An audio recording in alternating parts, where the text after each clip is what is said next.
Welcome back. This is episode 4 of the N5A, its history and its evolutionary changes. We're going to try to cover 1992 to 1997. So in front of us here is 91, 92-ish N5A. This is right around the time the impact caps started to change. So I had mentioned briefly in episode 3, the biggest change moving into 1992, around the summertime, I believe it was May, June, July, around there. I don't remember the exact dates. But they switched from this tan impact cap. They started using a black impact cap. Put that there as an example. And here is your black impact cap. Really no change between the two except for the color. This impact cap is clear, so that tan finish you're seeing is actually the spray foam that they put on top of it. And this is pure black plastic with that same foam applied on top of that impact cap. The ratchet clips are the same, right there. The suspension is the same. Just a different color. Now, on the original impact caps, the tan ones from the 80s, 85, 86, 87, those caps went all the way into the leather shell. They sat very deep into the helmet. When you started getting into the early 90s, the 91, 92, they didn't go all the way in. They stopped short, so there's about a gap that big between the top of this cap and the top of the leather shell.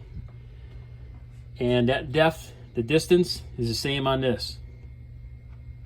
Beyond that, there's really no major change between the two. So we also saw these chin straps come about. These crunchy chin straps, they get crunchy after you use them for a while. Sometimes they stay soft, sometimes they stay really crunchy. But we also saw the introduction of the green Nomex, or it could even be Kevlar for all I know, but these are the green chin straps. And they were available as a quick release only. The majority of these helmets shipped with quick release only. And they could also be ordered in green with the quick release with the Postman slide. So moving on from there, in 1991, 92, we saw the majority of the short brims. So these are both medium helmets. And short brims are highly sought after because some people don't like a long rear brim. Short brim meaning the rear of the brim, right here, from here to here, is very short compared to, let's look at another example.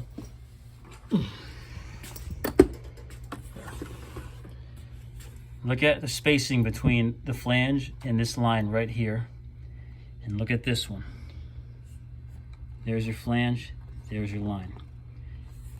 Long brim, short brim. These are both the same size, they're both mediums. And the reason why you end up with a short brim is because they're screw-ups. These flanges are usually cut pretty wide on these older helmets, pretty thick. And if you look on the front, most of the time they're supposed to have the edge of the flange in line with this line on the brim here. When this helmet gets pushed back further that way and they cut the flange and you see that it's gapped from this line from here to there, that means the entire shell is actually physically moved further back on the brim. So the shell, the dome I should say, is actually centered more so on the brim than a normal helmet. Another example would be this one. This one is just cut very fat, and it's almost touching the line on that side. It's touching on that side. If you look on the back rim here, it's fairly short. Another good example of this would be this helmet here. Look at this one. Look how long this front brim is. There's that gap.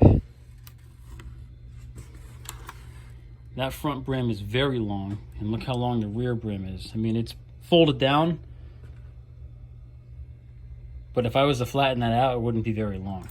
So that's where your short brim comes from. It's literally just Carnes back in the day taking the dome, centering it on the brim, cutting their flange fat, and you end up with a long front brim and a short rear brim. Highly sought after, however, they are legitimately cosmetic defects from the factory. Beauty's in the eye of the beholder. Some people love how they look, some people don't care. I'm kind of a fan to an extent. I don't like a super short rear brim, but I don't like a super long one either. So this is around a 91. We're going to move into 92, 93. So here's the same size helmet. There's your short brim. This is a 92 tan impact cap. This is a 93 black impact cap. And look how long that brim is. Much, much longer.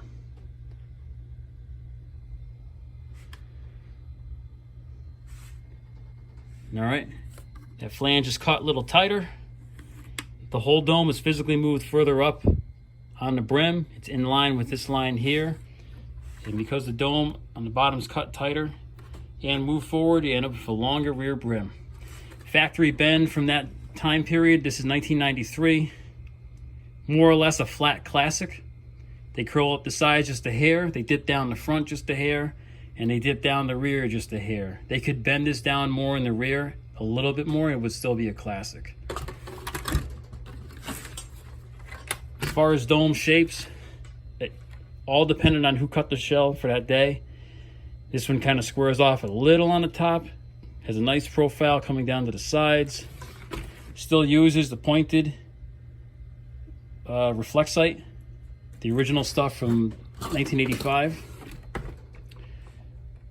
Similar cut jobs, they were still very good back then. As far as the fitment goes, there's your black impact cap.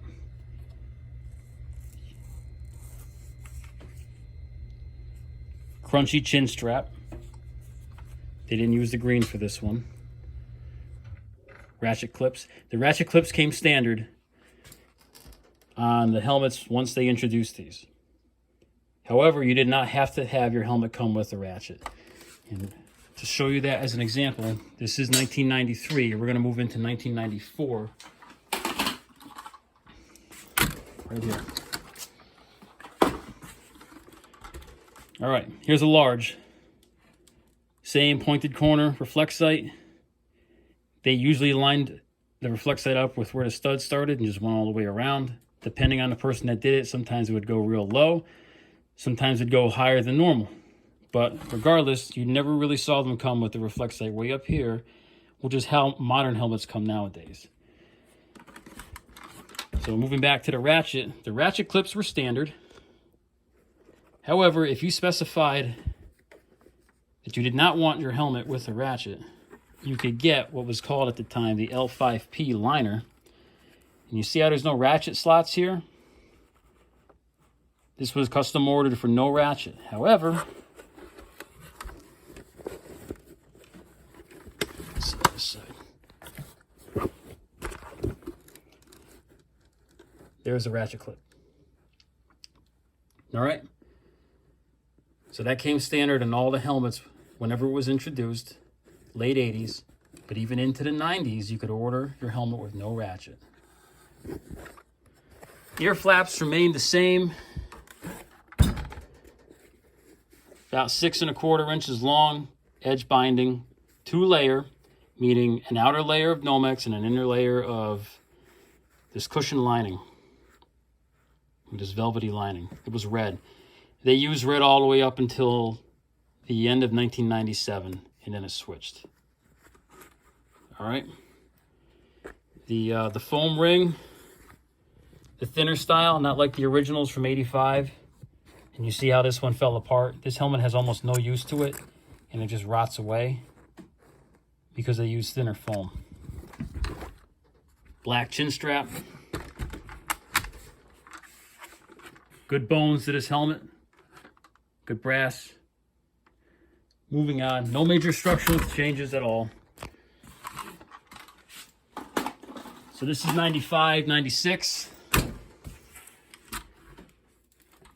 There's your factory bend. That's a true classic bend. Slight curl on the side, slight dip front and rear. Good brass install. The brass would have a blue film on it. They would put everything together, put the crown over the blue film, spray the helmet down, score the line here, yank the blue film off.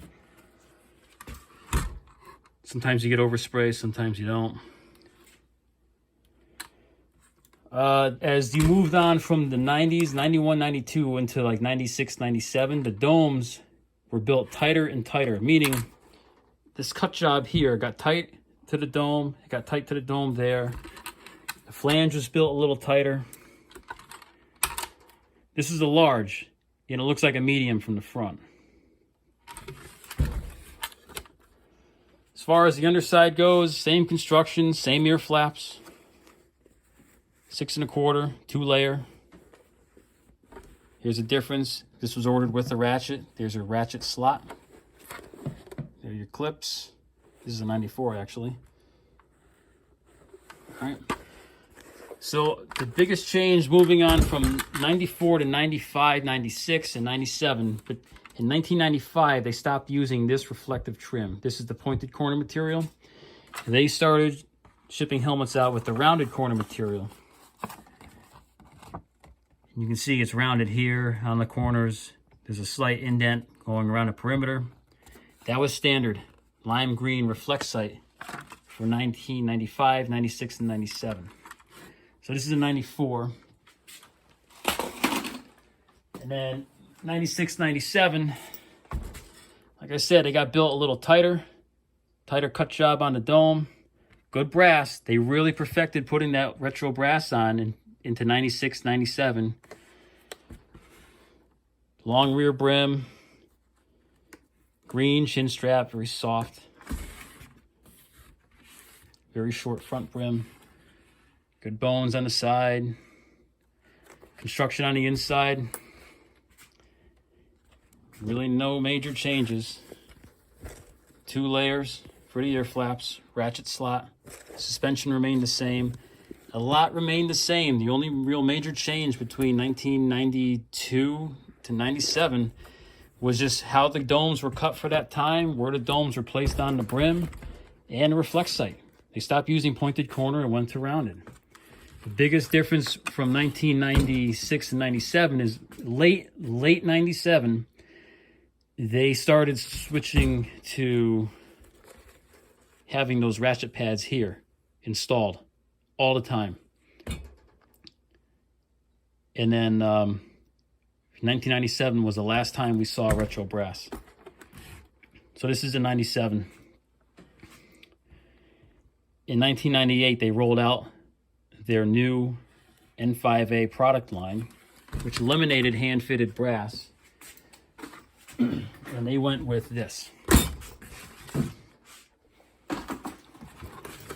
This is a 98. Silkscreen Eagle off the 1010, and they put the ass end of it onto a grinding wheel so they can put that bevel on there. It mates with the crown a little better, but it's a one-size-fits-all. It doesn't really fit the helmet that well. It causes the shield to ride straight up. Sometimes it pushes the shield straight out. There's a void here, so the shield will sometimes shrink, fall into this void. The Reflexite, you could either get Reflexite or Glowflex, mounted way high up on the dome. The construction of the helmet itself, with the dome and the brim, nothing really changed between 98 and 97, but this is what they started shipping in 98. And we'll touch more on this in the next video, episode 5. But for 92 to 97, again, the only major changes were either you're getting a short brim, you could still order with or without a ratchet, different chin straps, and different reflective trim. I believe I covered that. So that's that. Thank you.